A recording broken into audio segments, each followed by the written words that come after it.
Do I dare say good morning, Zoomies?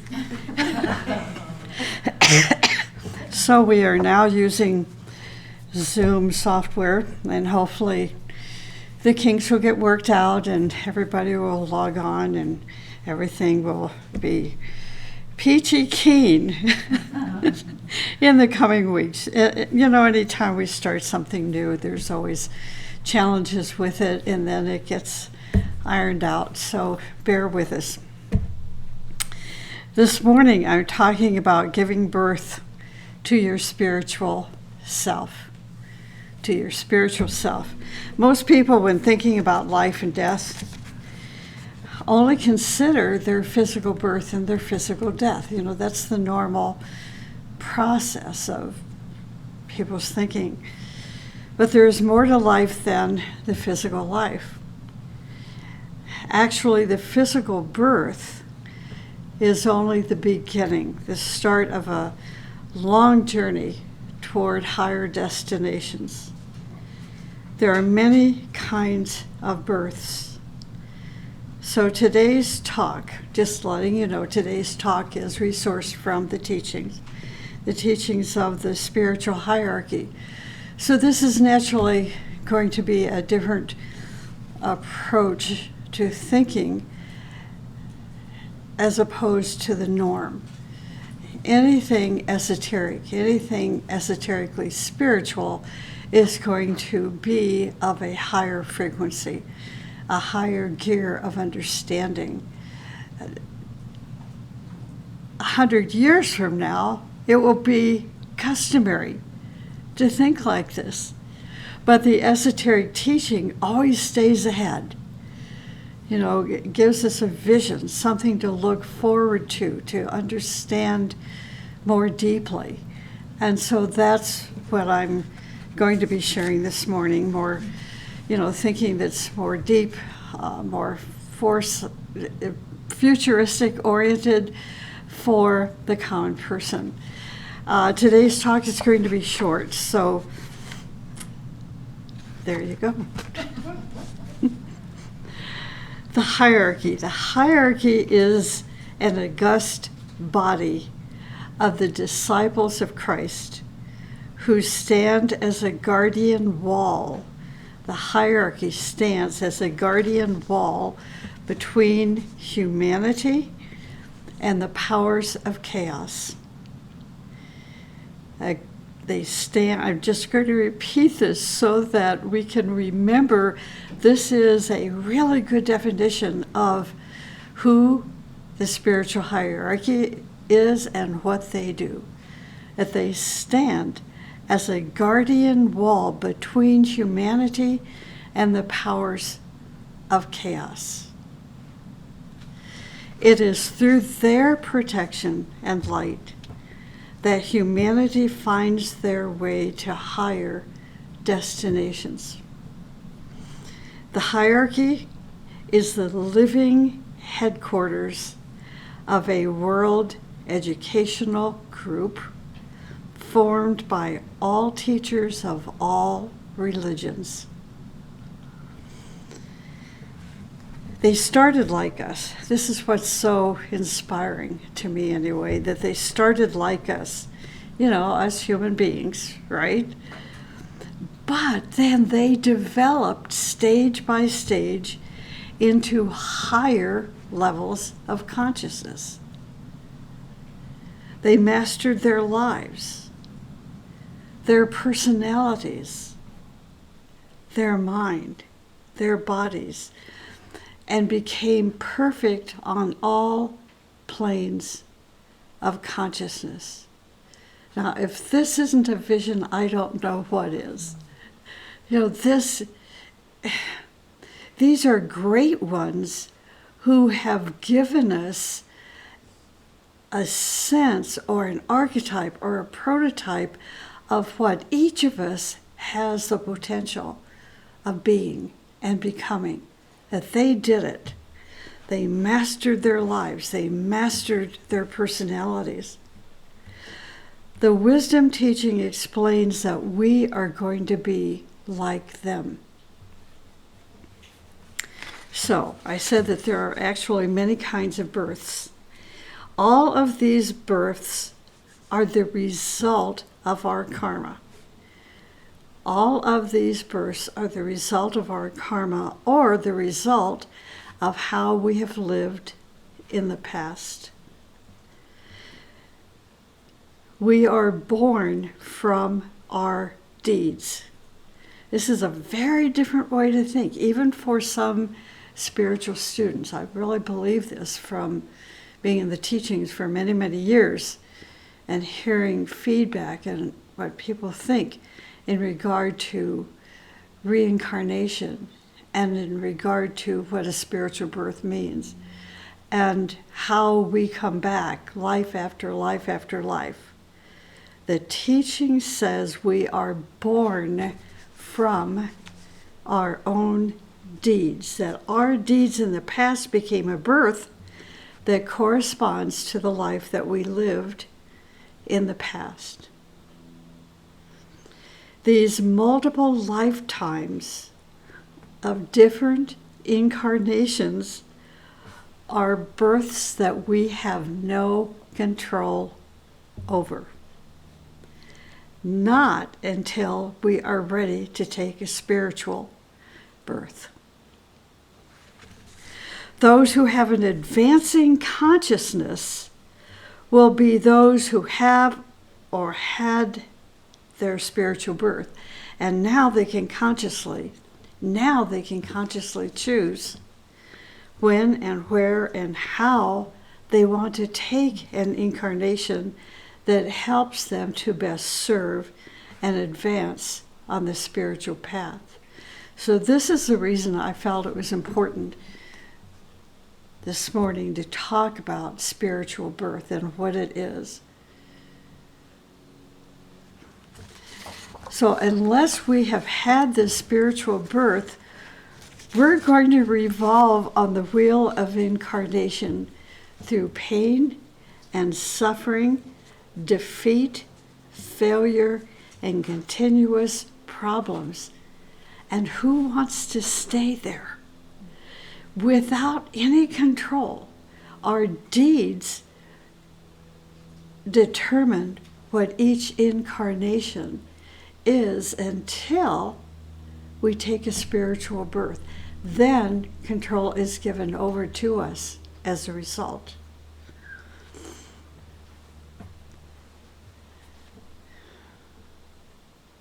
When we are born, we have some degree of a mental body, some degree of an emotional body, some degree of an etheric physical body. When we die, and after a while, we then are ready to incarnate again, we proceed in the same way. First, we build our mental body according to the records that we have in what we call the mental permanent atom, or diskette. If in our past life we used our mental body in the right ways and developed it to a certain degree, we build a mental body that corresponds to our past achievements. Or we can continue where we left off. The mental body is built to relate us to the mental body of the planet, to translate the mental world, and to guide our body and life. If the mental body is used for self-deception, for distorting facts or reality, we impress these distortions on our permanent atoms. These distortions prevent us from having a healthy, organized, sensitive mind. And the result is we're going to be born with defective minds. Now, this is going to be an arguable situation by many people, but not esoteric students who study the teachings of hierarchy. This is why the sense of responsibility is a virtue, or even, let's say, a keynote of the life of every disciple. That if we understand and believe in infinity, then we want to practice that sense of responsibility in every single lifetime, so we move beyond that ordinary wheel of reincarnation where we just keep coming back and back and back without any spiritual advancement. We're always going to evolve. That's the law of life, the law of evolution. So that spark, that divine spark, will evolve. But with the masses, we begin to see people who step outside of the masses, such as the masters, to show us what is possible. Spiritual teachers like Helena Rourke, Nicholas Rourke, others that have stepped outside of the masses, that this is how you take control over those repetitive, senseless lifetimes, by taking a spiritual birth. So, if we are born with a defective mental body, we know we have done something irresponsible with the mental body in the past. The mental body what is the purpose of the mental body, other than being part of the mental body of the planet and being able to interpret and understand from that plane of consciousness? The mental body is to be used to discover facts, truth, reality, and to try to be creative in expressing these facts and truth and reality in our day-to-day relationships. The mental body. Now, after the mental body, we build our astral body, according to the records that we have in the astral permanent atom. The astral permanent atom records all that we do emotionally. If the records are dark and criminal, then obviously we cannot expect to have a healthy astral body.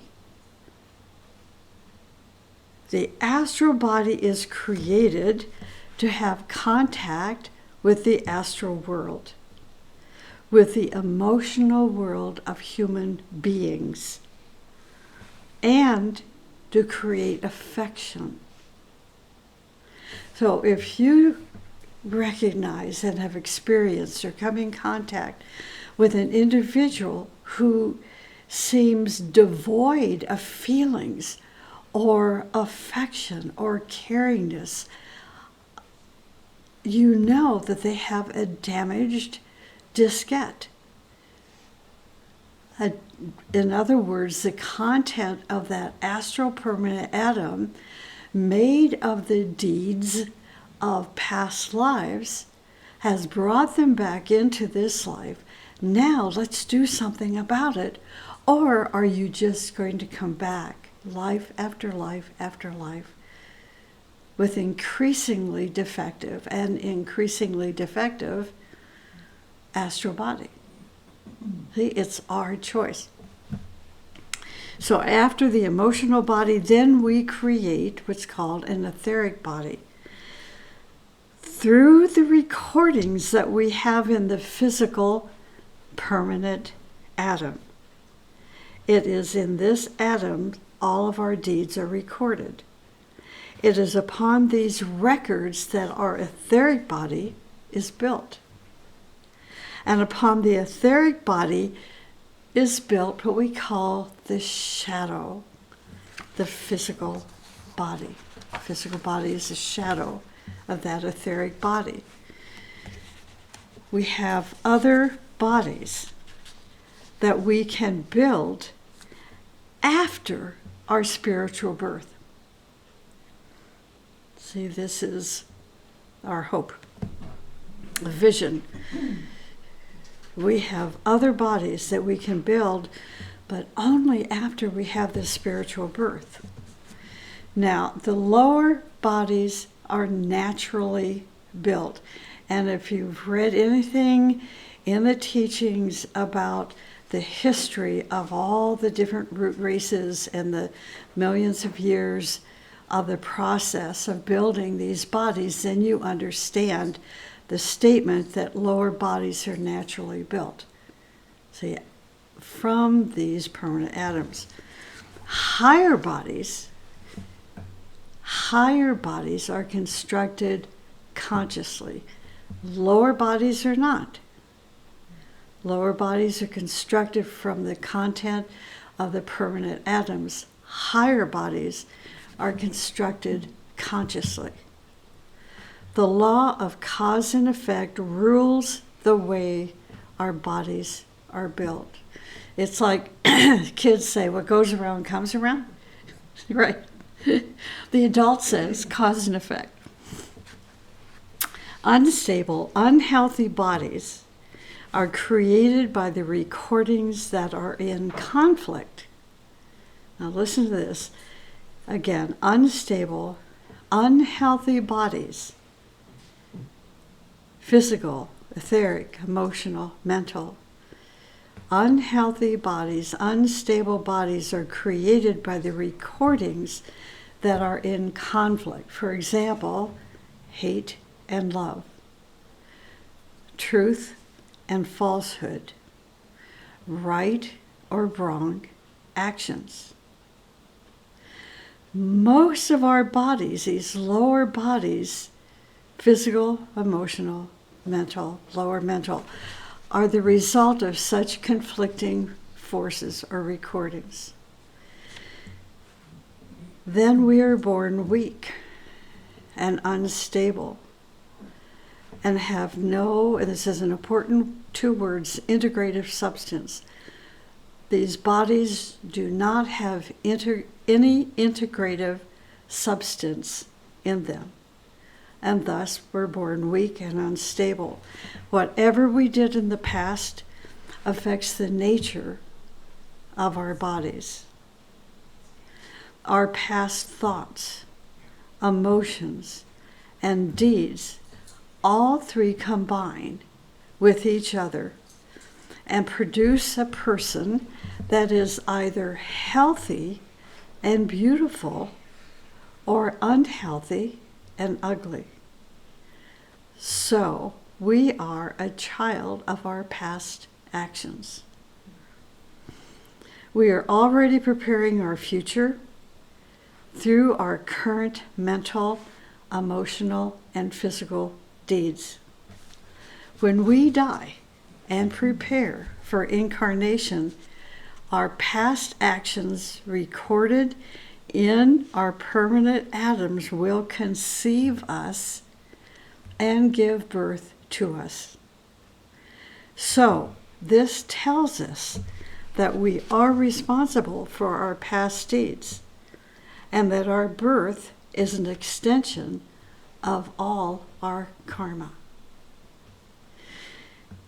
As parents, as grandparents, as teachers, we don't want to hear ourselves telling those that we are responsible for, it's okay, honey, you're not responsible, they are.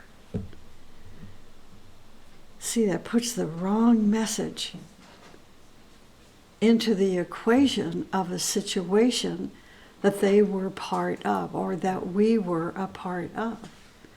We may not be, or they may not be responsible for a whole situation, but there is a part of that situation, we, they, us, we, all, everyone, is responsible for. We are born from our actions and we are responsible for our actions. Not one of us chose our nation, religion, color, or sex. It automatically happened according to our consciousness or unconscious deeds, conscious or unconscious deeds in the past. Our whole intention on the path of evolution will be to have control over our destiny, not over others. See? Over our own destiny, over the formation of our bodies, and so on. This is done through giving birth to our spiritual self. Spiritual birth corresponds to the birth process.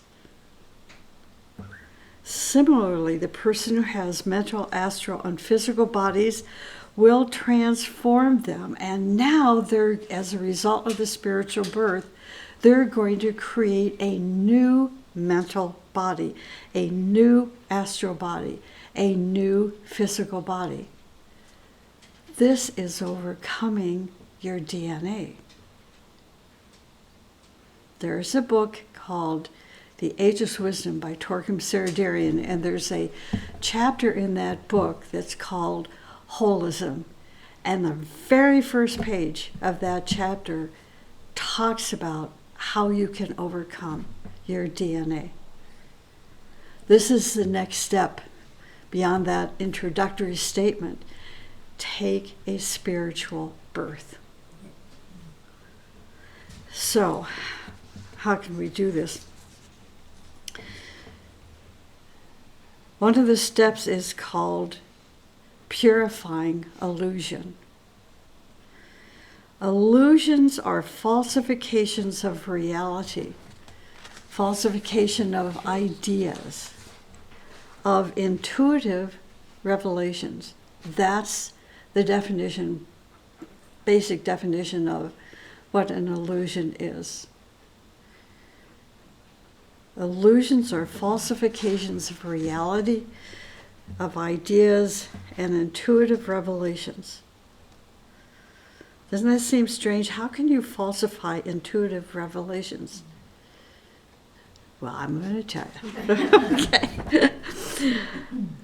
When intuitional light passes through the hindrances of our mental body, these hindrances are called, and some of us are so familiar with these terms, ego, vanity, separatism, fanaticism, and greed.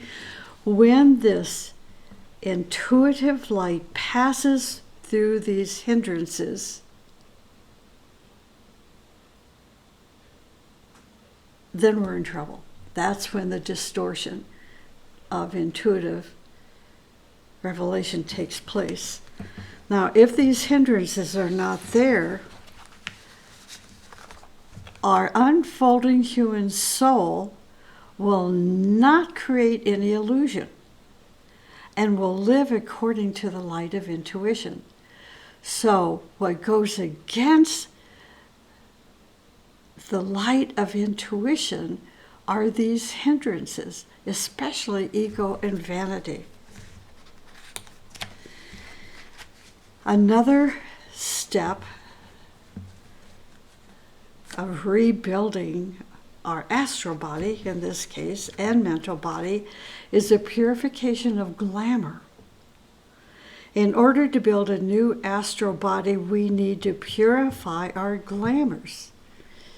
Glamours are like a fog which fills our astral body and puts us in contact, prevents us from being in contact with reality. This is why a glamour is so difficult to eradicate, because it's a glamour. It's like real to us. And when somebody sits back and looks at you and says, really? And we think, really? Right? See, our astral body is so foggy because we've lost contact with reality, so distortion is our reality. And how do you break through that fog of unreality? Purification. We have to work on ourselves. So glamours are created when the hindrances in the mental body, the ego and vanity and so forth, are brought to the astral plane.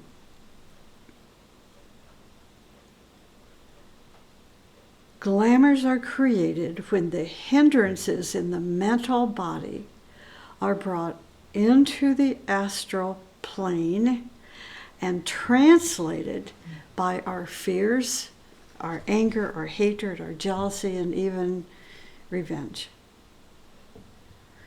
So when the hindrances of the mental body and what's called vipers of the astral body are mixed, this mixture creates a poisonous chemistry created in the astral plane by forms of which become the cause of our failures, our defeats, our pain and suffering.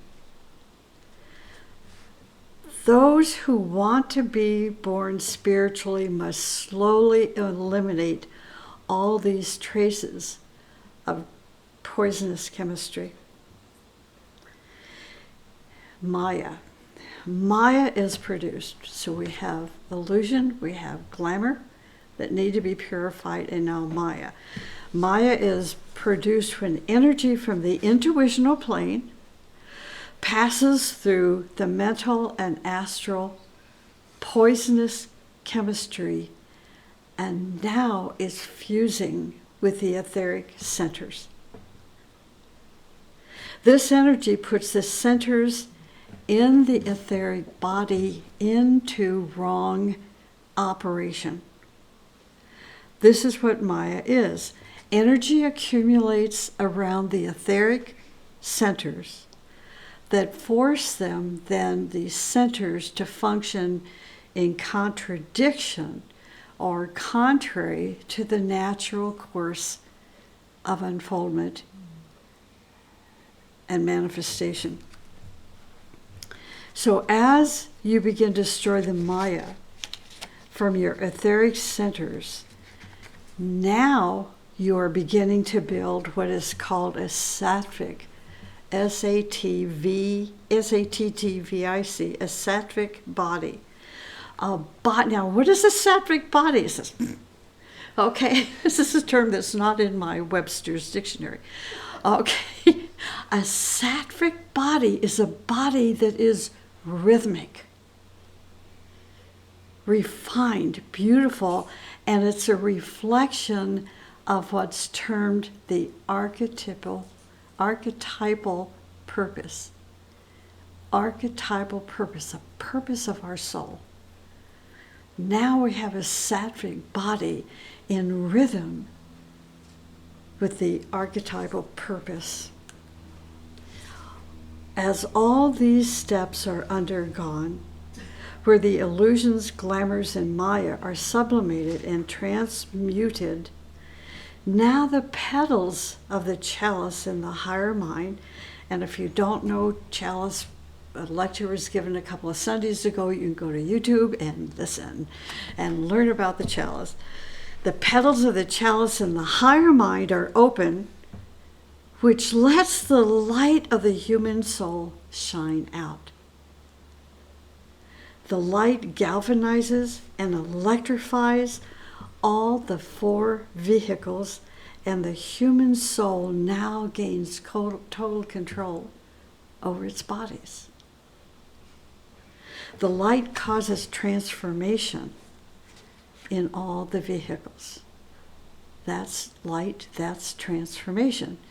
The light causes transformation in all of these bodies, and the human soul is now really born. This is what spiritual birth is. In esoteric books, this achievement is called the third initiation, which is also called the real birth initiation. So spiritual birth is liberation, finally the liberation of our true self from the chaos of illusion, glamour, and Maya. Those who are free from these elements will be the leaders of coming centuries and who will be leading humanity. Do you want to be one of those leaders? Absolutely. I know those of us here do. Those are on the Zoom webinar. Wouldn't be on the Zoom webinar if we weren't interested in taking these spiritual births. From darkness to light, from the unreal to the real, from death to immortality, and from chaos to beauty. This is why we say this every week as a reminder. Each birth on a higher plane, now this is important, each birth on a higher plane must be protected with all our might so that we proceed level after level on that plane toward a new birth on a higher plane. If we do not practice the laws, the principles, and the standards prescribed or presented to us in a new plane, we may slide down and fall again into that wheel of birth and death. So it takes a heavy discipline on each plane to preserve our birthright and proceed forward. We need to realize that on this journey to higher destinations, most human beings truly are prisoners on the plane on which they live. They're a prisoner in the physical, a prisoner in their emotional life, a prisoner in their elusive life, illusions. They live on the physical, astral, and mental planes, and after every life they wander in these realms. But the new birth takes place beyond these three levels. And for each higher realism, we must prepare ourselves to have a new birth. For example, a greater birth takes place in the intuitional plane. Another in the atmic plane. See, these are just for most of us now to think about taking a birth in the atmic plane or monadic or divine plane is like, yeah, sure. We're just trying to get through day to day, But this is the reality of spiritual birth. To take greater births. And finally, a cosmic major birth will take place. And a cosmic major birth means taking birth in the cosmic astral plane. So imagine how many millions of years we lived as rocks, as vegetables, as animals. Then we graduated into the human kingdom. We were led to the human kingdom by the force of evolution. And after the human birth, we wandered for millions of years as prisoners in physical, astral, and mental planes, depriving ourselves from the glory and bliss of higher planes. I will never forget, a spiritual teacher told me once about ego, and she said, you have to build an ego before you let it go. That's just has stayed with me for a long, long, long time. and it's caused internal arguments and misunderstandings. And finally, I recognized that what she said is not fact. Everybody has an ego. We built our ego. That ego was important to defend ourselves against animals. We're different than an animal.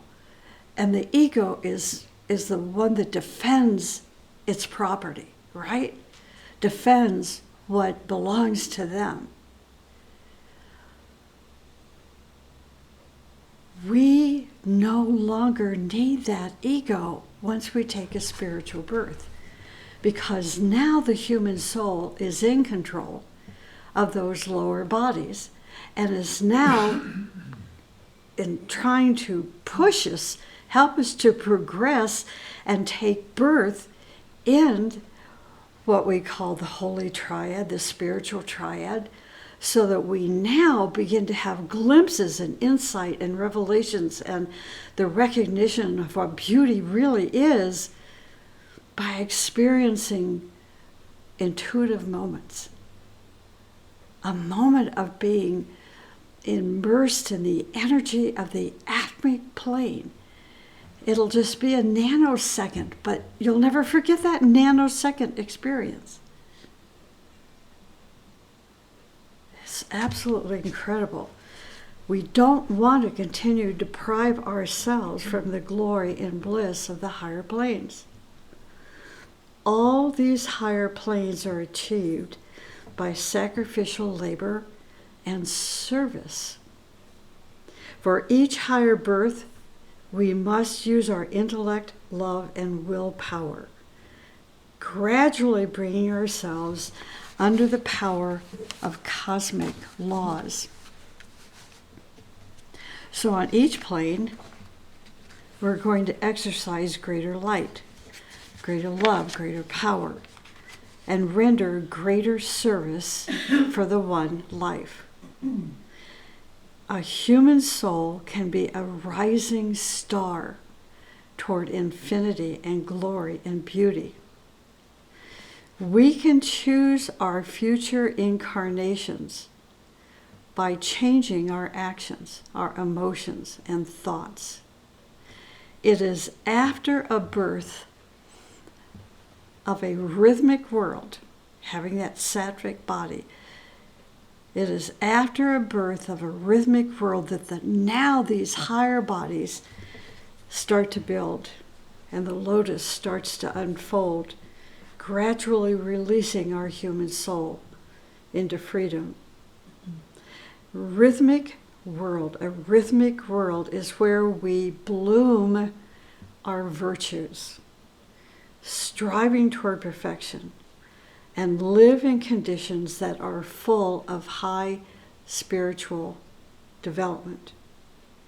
Real freedom is gained only when our human soul is born from the chalice.